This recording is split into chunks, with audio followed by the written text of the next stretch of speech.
EWS గురించి ఒక అత్యంత ముఖ్యమైనటువంటి సమాచారం ఈరోజు మనకి వచ్చింది.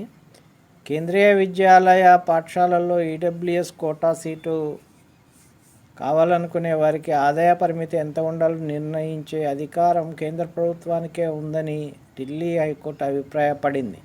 ఈ నేపథ్యంలో వేరే రాష్ట్రంలో ఆదాయ ధృవీకరణ పత్రాన్ని తీసుకున్నారన్న కారణంతో ఈడబ్ల్యూఎస్ కోటా కింద కేవీఎస్లో సీటును నిరాకరించలేరని ఢిల్లీ ప్రభుత్వానికి తేల్చి చెప్పింది.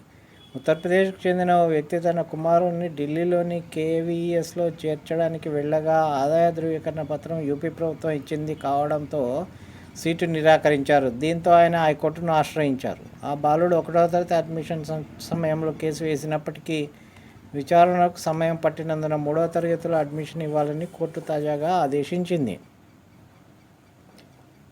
అంటే మనం ఎక్కడ ఈడబ్ల్యూఎస్ సర్టిఫికేట్ తీసుకున్నా కూడా అది దేశమంతా చెల్లుతుంది. దీన్ని దృష్టిలో పెట్టుకోండి.